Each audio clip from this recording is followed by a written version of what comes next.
នេះគឺជារបៀបធ្វើការដែលមានឥទ្ធិពលបំផុតរបស់លោក Steve Jobs សួស្តីបងប្អូនទាំងអស់គ្នាថ្ងៃនេះយើងនឹងមកសិក្សាអំពីរបៀបធ្វើការ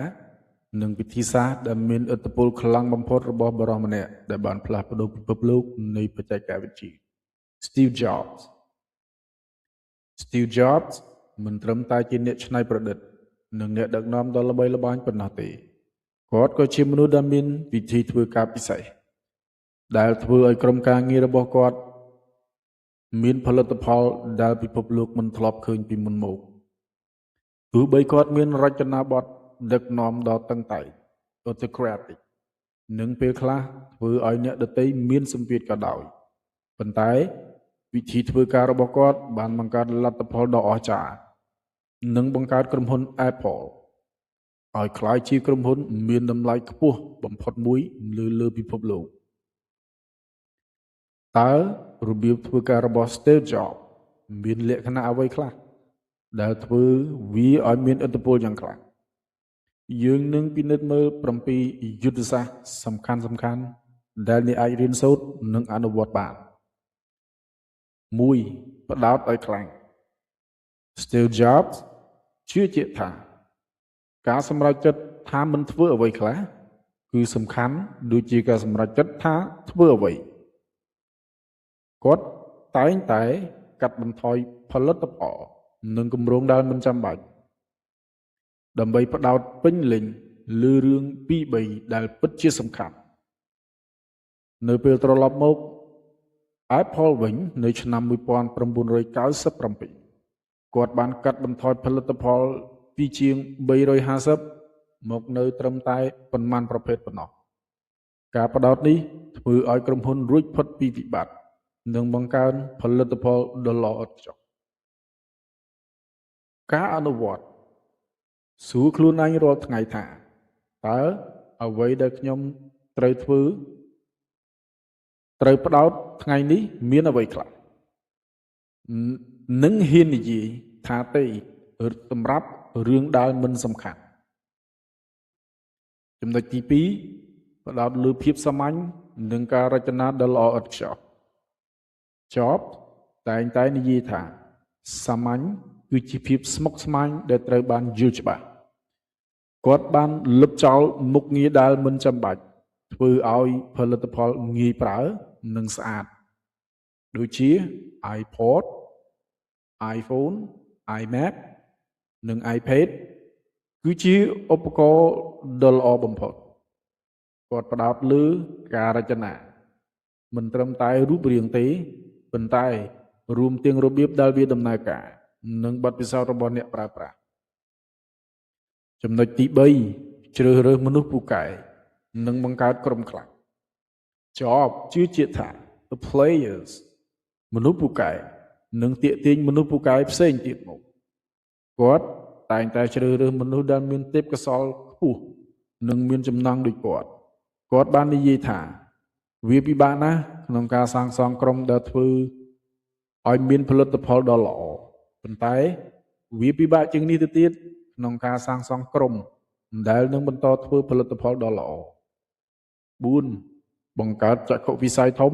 និងបំផុសគំនិតក្រុមJobs មានសមត្ថភាពបង្កើតចក្ខុវិស័យដ៏ធំនិងធ្វើឲ្យក្រុមរំភើបជាមួយនឹងវាគាត់បានសួរសំណួរដ៏ល្បីល្បាញទៅកាន់ John Sculley ថាតើឯងចង់លក់ទឹកស្ករពេញមួយជីវិតឬចង់ផ្លាស់ប្ដូរពិភពលោកជាមួយខ្ញុំគាត់ប្រើការនិយាយ storytelling និងការបង្ហាញដ៏ល្អឥតខ្ចោះដើម្បីបំផុសក្រុមនិងអតិថិជនចំណុចទី5រក្សាភាពតឹងតែងនិងស្វែងរកភាពល្អឥតខ្ចោះគាត់មានស្តង់ដារខ្ពស់ខ្លាំងនិងមិនខ្លាចនិយាយត្រង់ថាវាមិនល្អទេគាត់ជំរុញក្រុមឲ្យធ្វើលើសពីអ្វីដែលពួកគេគិតថាអាចធ្វើបានទោះបីវាបង្កើតសម្ពាធក៏ដោយប៉ុន្តែវាបាននាំមកនូវផលិតផលដែលពិភពលោកស្រឡាញ់6រួមបញ្ចូលសិល្បៈនិងបច្ចេកវិទ្យាJobsបានរៀនសូត្រពីការរចនាហ្វុនអក្សរនិងសិល្បៈ ហើយយកមករួមបញ្ចូលជាមួយបច្ចេកវិទ្យាគាត់ជឿថាភាពស្រស់ស្អាតនិងភាពងាយស្រួលប្រើគឺជាផ្នែកសំខាន់នៃផលិតផលល្អ 7 រក្សាភាពឆ្លៀនពៀននិងភាពល្ងង់ដោយភាសាអង់គ្លេសគេនិយាយថា stay hungry stay foolish Jobs តែងតែរក្សាភាពឃ្លានចង់ដឹងនិងហ៊ានគិតផ្លាស់ប្ដូរគាត់មិនដែលពេញចិត្តនឹងភាពជោគជ័យបច្ចុប្បន្នទេគាត់សឹងតែស្វែងរកអ្វីថ្មីនិងប្រសើរជាងមុនសេចក្តីសង្ខេបរបៀបធ្វើការរបស់ Steve Jobs មានលក្ខណៈផ្ដោតខ្លាំងស្វែងរកភាពសាមញ្ញបង្កើតចក្ខុវិស័យធំរក្សាស្តង់ដារខ្ពស់និងហ៊ានគិតផ្លាស់ប្ដូរទោះបីវាមានភាពតឹងតែងក៏ដោយប៉ុន្តែវាបានបង្កើតផលិតផលដែលបានផ្លាស់ប្ដូររបៀបដែលយើងរស់នៅបើអ្នកចង់ធ្វើការឲ្យមានឥទ្ធិពលដូច Steve Jobs សូមចាប់ផ្ដើមពីថ្ងៃនេះផ្ដោតលើរឿងសំខាន់ស្វែងរកភាពសាមញ្ញនិងហ៊ានបង្កើតចក្ខុវិស័យធំសូមចងចាំពាក្យរបស់គាត់ Stay hungry stay foolish រក្សាភាពឃ្លានចង់ដឹងនិងហ៊ានគិតខុសពីគេអរគុណបងប្អូនទាំងអស់គ្នាដែលបានស្ដាប់បើអ្នកមានបទពិសោធន៍អំពីវិធីធ្វើការរបស់ Steve Jobs សូមបញ្ចេញមតិខាងក្រោមយើងនឹងជួបគ្នាម្ដងទៀតនៅវីដេអូបន្ទាប់សូមឲ្យអ្នកទាំងអស់គ្នាធ្វើការដោយមានឥទ្ធិពលនិងបង្កើតស្នាដៃដែលពិតជាអាចផ្លាស់ប្ដូរពិភពលោកបាន